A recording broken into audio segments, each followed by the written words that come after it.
for everyone to get onto the webinar before we get started.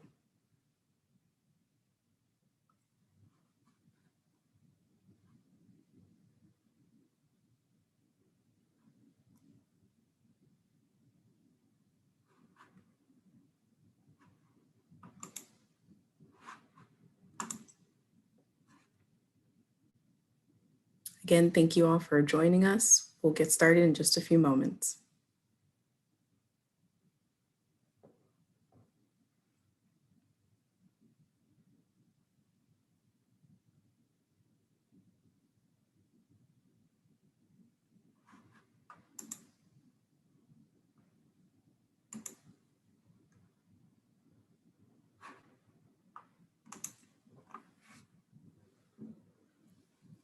All right.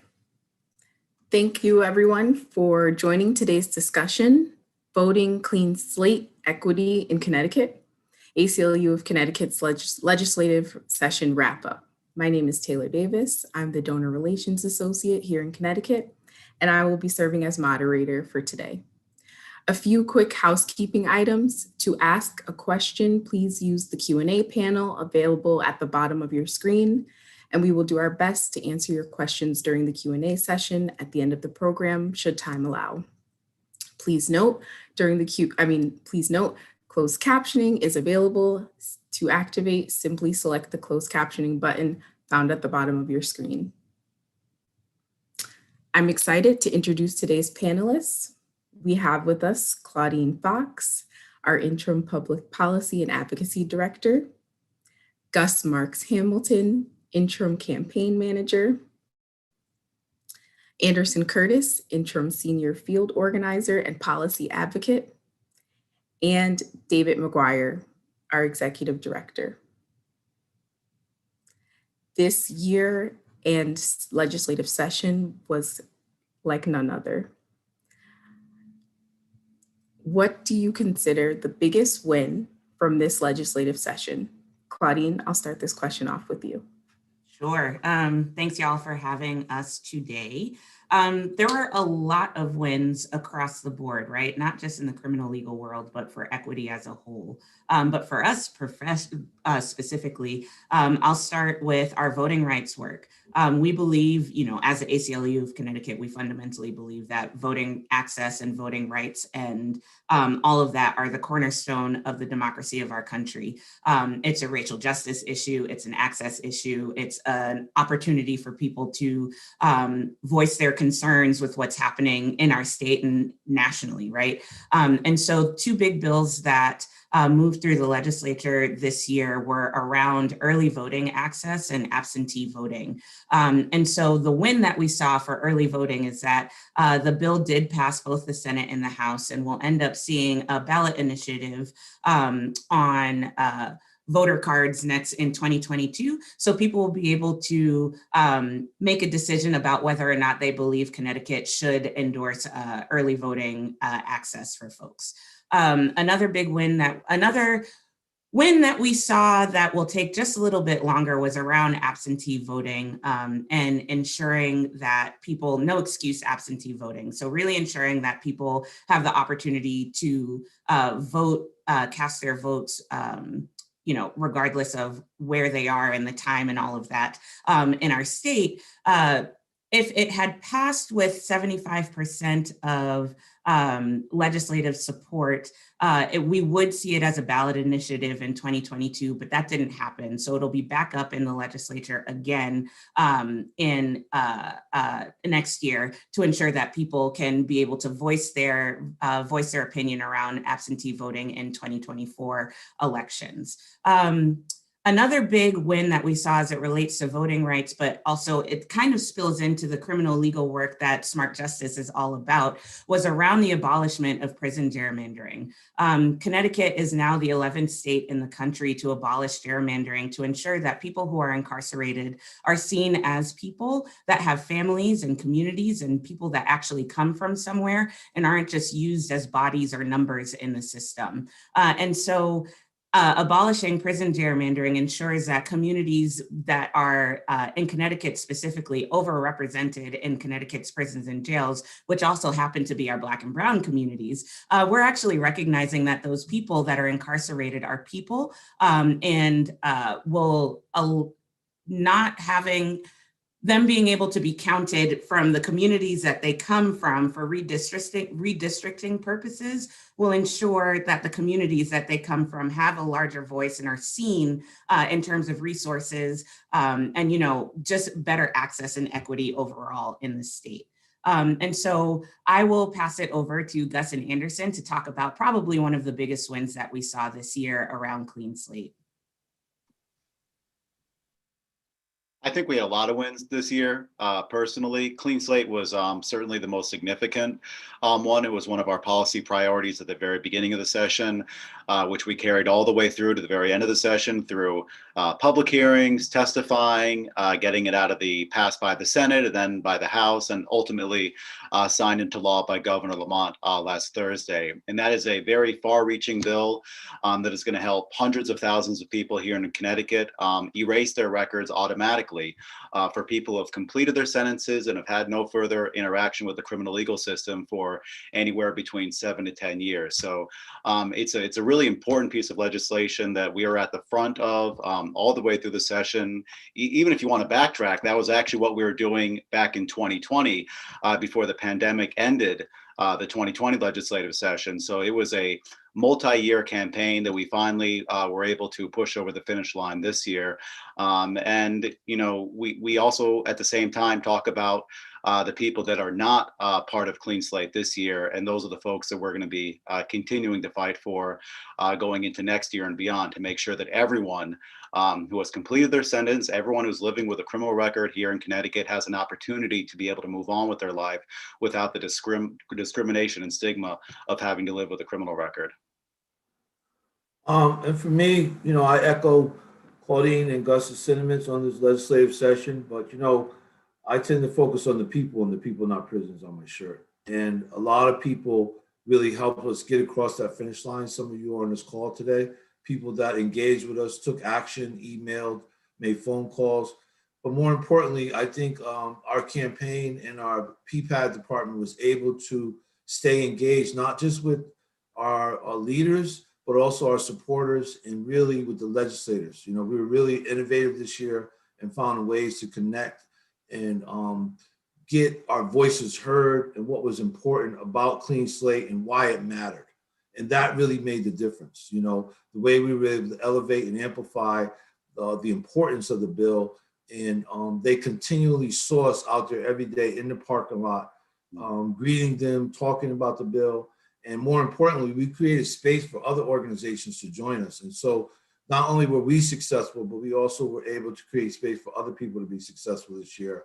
And we really got out of the past. It's been silo activity in the work, and we were really in coalition with other people. And I really consider that a very big win and a foundation for our future success across the state of Connecticut.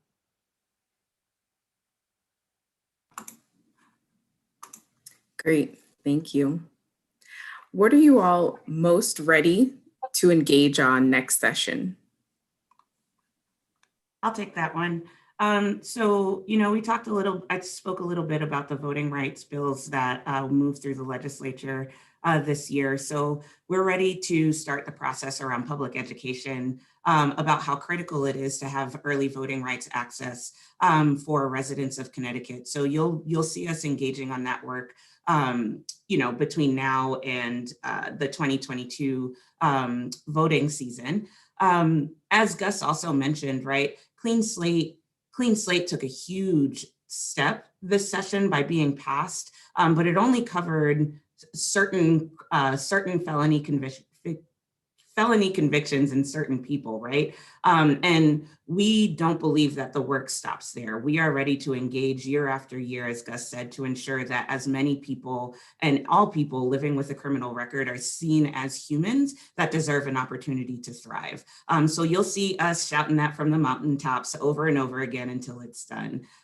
There's also still a lot of work to be done around equity and kind of the branches that the tendrils that happen with a person living with a criminal record as it relates to housing rights access, as it relates to employment access and anti-discrimination. One of the bills that we were trying to move through this session was the collateral consequences of living with a criminal record as it relates to employment. It unfortunately didn't move anywhere, but we are ready to continue having that discussion about the 550 barriers that people face while living with a criminal record and ensuring that they have an opportunity to thrive. So those are just some of the things that we'll be banging our drum over the next couple of years, but there is always opportunities to engage with community partners and with our legislators on issues as they pop up.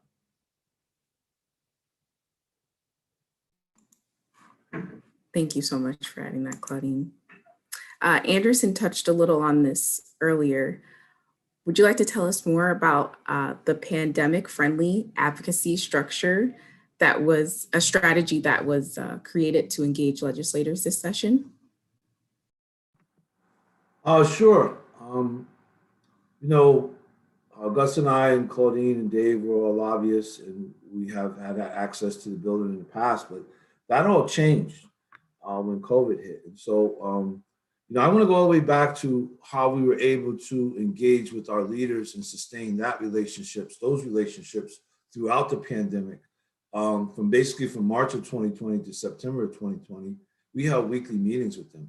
And that laid the foundation, that kept us together, that sharpened our engagement skills. And so when we shifted into the 2021 session, beginning January 6th, and we were outside the building, we already had our cohesion down, which allowed us to be nimble and pivot. And we realized that, hey, we may not have access to the building, but the legislators will be going in that building at some point throughout the day. So if we position ourselves in the parking lot, we can either, respectfully catch them at a distance from their car or before they enter the building. And we just continue with the consistency throughout the session of being there. And, that really created a stronger solidarity, not for just the Smart Justice campaign, but for other campaigns, and really made the difference, because that presence, that continued presence, many legislators came back to us and talked about how that strengthened their resolve to go into the building to do what they had to do. And so, again, we are not the traditional lobbyists. We are not just about phone calls and emails. We are about people. We are about building connection. We are about creating community and strengthening those relationships at every opportunity we get. And we really pride ourselves on that, and we're actually pretty good at it. Something, if I can add really quickly, Taylor, on top of what Anderson just said, was something that really happened that was amazing was that parking lot advocacy created connections with legislators we normally would not be before, just to be real.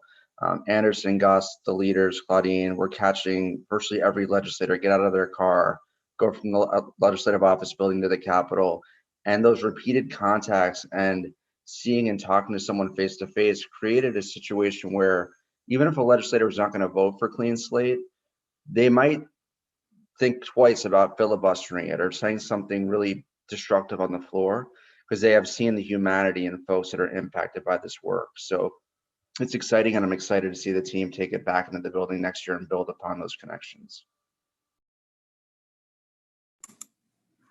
That's really great. Now, if you all want to take the time to highlight any of the deepened partnerships with organizations, allies, legislators, David kind of touched on how this new form of advocacy really took off. Feel free to share any of that with us. Yeah, I'll shout out one of our most prominent partner organizations was Stop Solitary CT. who they've been working incredibly hard to pass the PROTECT Act, which is abolishing solitary confinement here in Connecticut. We had a number of events where we were with them, whether it's press conferences and rallies. We're actually going to be with them later this afternoon for another event over at the Capitol. And so we're honored and privileged to be able to share the parking lot with them. They were doing a lot of the same parking lot advocacy that we were, and we were able to support each other and help each other throughout the session.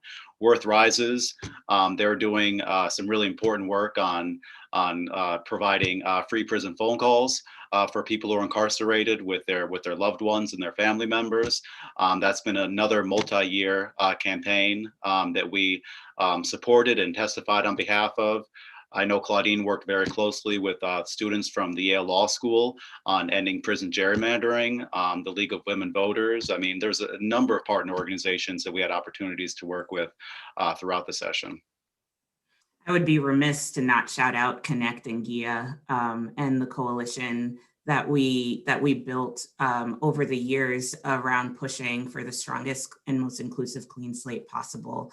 Some other community partners that we were working on a little bit more behind the scenes, but really trying to paint this narrative. Some huge news that happened way back at the beginning of session was the announcement of the closure of Northern, right? And so we ended up connecting with folks like Stop Solitary, SEIU 1199, the healthcare union, the Connecticut Coalition to End Homelessness. I am forgetting the name of the community health worker organization down in Yale Transitions Clinic.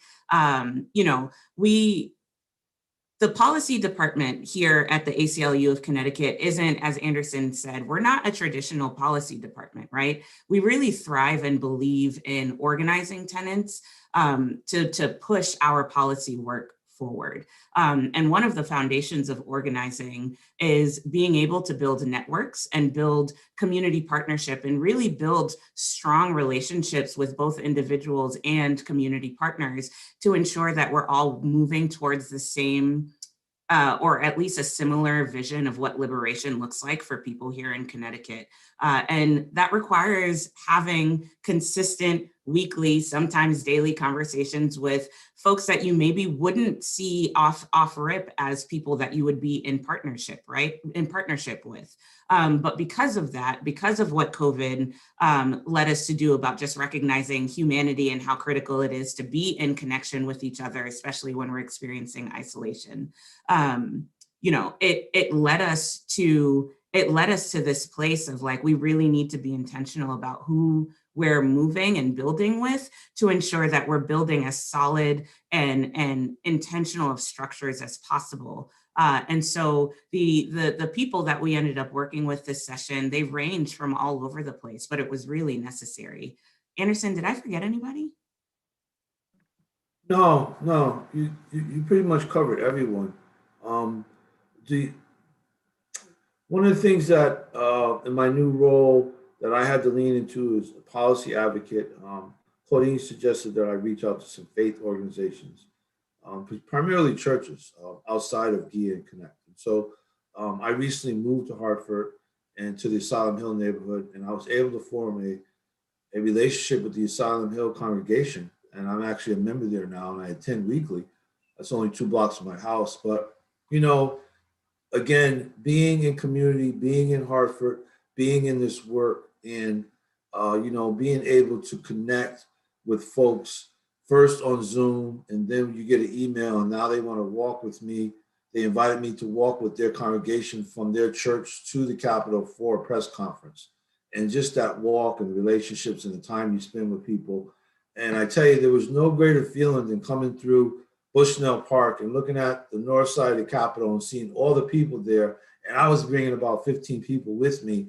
I was very excited by the time I got there. And so that energy and that camaraderie, how do we continue to sustain that over the summer, but more importantly, continue to launch that into the next session and continue to build. And trust me, the 3 of us will put our heads together and we will work to do that. And I would be remiss to not shout out some of our biggest legislative champions, right? Senator Gary Winfield, who shows up for criminal legal system, Black and brown communities, and just equity overall over and over and over again. Representative Robin Porter, Representative Steve Sastrom, Representative Ann Hughes, Quentin Phipps, all of these people that show up over and over again and tell us directly that, like Anderson said, they're able to do what they need to do because they see us showing up outside en masse and shouting them out and saying thank you, and recognizing that they are also people moving through this building and moving through this system. So it really does require networks for us to be able to get to this win. And networks can look completely different depending on the issue we're pushing. So thanks, y'all.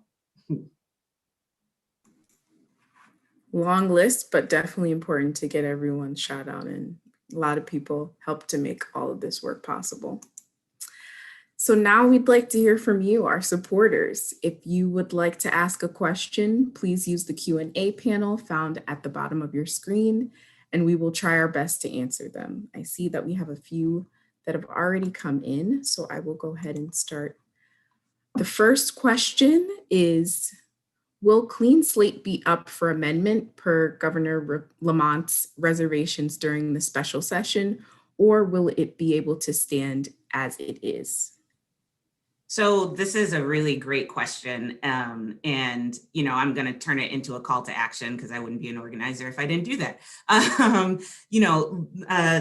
Governor Lamont did put out that call for further carve outs and to amend the bill as he was signing Clean Slate into law last Thursday. And we are against that. We don't want that to happen. We believe that Connecticut should have the strongest Clean Slate bill possible.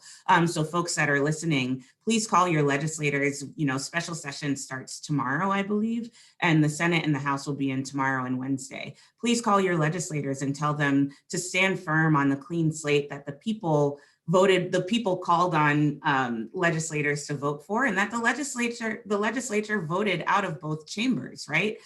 Call on them to stand up for what is here right now and no further carve outs, no further amendments, because the more people we carve out, the further we move away from an actual, true, and equitable Connecticut. And I think, now the pressure will shift from the governor to the legislature to really stand up for what they voted for during regular session. Thank you, Claudine. Let's see. Another question reads, once in person, lobbying in the LOB has started again. Do you still see a place for parking lot advocacy by some members of the Smart Justice team to broaden your outreach? I certainly, I think what we had was really unique and powerful. So I certainly hope it's something we can continue to do going forward. I agree. Definitely. Okay, another question we have. Would today's SCOTUS decision on the first step case affect work we do in Connecticut on prison-related equities? I'm happy to take that one. No, I don't see that as having any impact on the work we do around sentencing reform in particular. That decision dealt with the federal First Step Act and was limited to certain low-level cocaine offenses and scheduling of sentences from prior to the law taking hold. We do think it makes sense for the legislature to really take a hard look at our criminal code and really drop a lot of things off of it or downgrade certain felonies and misdemeanors to infractions. But that work is very different and will not be impacted by today's decision. Thank you for the question. Another question we have. Who does the Clean Slate bill currently leave out? What are your plans for pushing for complete equity for individuals with criminal records? Clean Slate bill leaves me out. So, I was able to complete my part. And so how we're going to push is encouraging those who are eligible for Clean Slate to kind of step forward. because there's a lot of people that are eligible that we really don't even know. You know, I would be very excited to get that list of people who are able to get expunged and mobilize them. And the other thing is to continue to engage the people who are not eligible. And what does equity look like for them? How do they get their clean slate done? You know, whether it's to helping them with a pardon application, whatever it may be, engaging them to continue in the work. Because, you know, most of us in the Smart Justice campaign actually did not benefit from Clean Slate. We were actually at a justice symposium, and our colleague Tahiba Bain, everybody with a criminal record stood up, and then she asked folks with just misdemeanors and who would be eligible for Clean Slate to remain standing, and everybody sat down except for one person. So there's a big impact of people that are still need to be addressed and need to be looked after, and we will continue to work hard for all of them. And another question is, so the last question actually will be, how can I get involved this summer or in the fall? And also a question is, what are our top volunteer needs, if you kind of want to wrap those two together? I'll grab that one real quick. So, I mean, one of our fundamental campaign values is that everyone in the state of Connecticut has a role in ending mass incarceration. And we mean that every single person in the state of Connecticut has been impacted by the criminal legal system in some way. And everyone has an opportunity to step into a role to transforming the way our criminal legal system works here in Connecticut. So if you go to the ACLU of Connecticut's website, ACLU-CT.org, you can join an action team. And Anderson and I will reach out to you. You know, during the pandemic, we were doing Zoom meetings, but hopefully as we continue to move out of past COVID, we can meet and have coffee, and we can talk about why you're interested in changing the criminal legal system here in Connecticut, and what it looks like for you to take on a role in ending mass incarceration. Great, thank you so much. And now we have a special treat for everyone. Gus is going to explain and lead us in a reflection circle.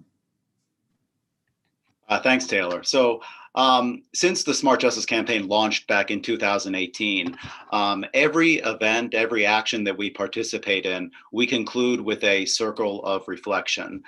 We don't just send people home after a press conference or a march or a rally, but it's important that everybody be able to be together and process what we all just participated in, because when we act in solidarity, we need to be able to reflect in solidarity.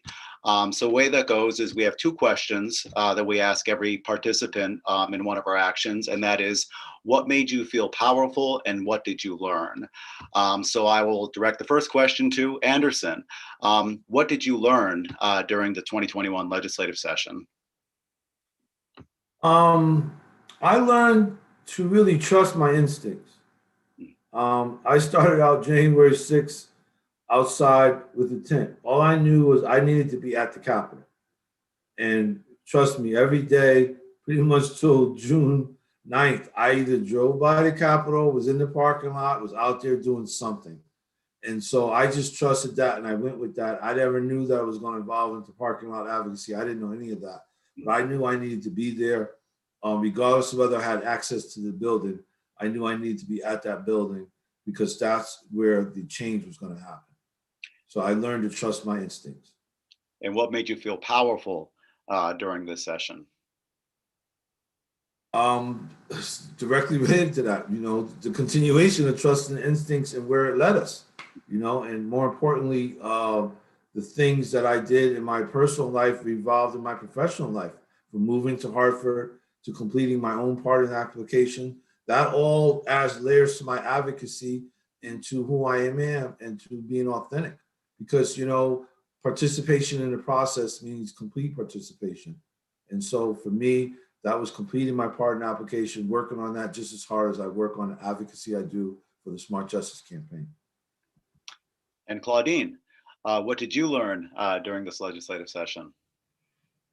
I learned that if you are transparent with your needs, and if you are committed to the outcome and committed to the people that are part of the outcome, you will get there eventually.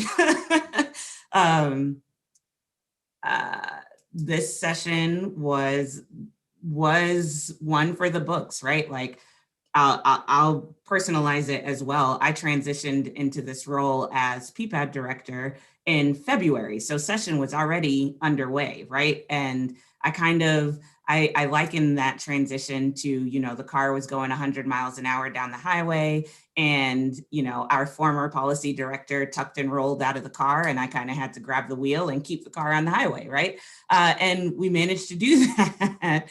And with the support of, obviously, PPAD, David, Taylor, the whole ACLU team, and community partners, we were able to get to June 9th with some pretty significant wins. But you can't do that if you're not, you know, a personal thing that I work on is that I have to be better at asking for help. So you can't get there unless you ask for help. And we got there, so. And so what made you feel powerful during this crazy session? We got there, y'all.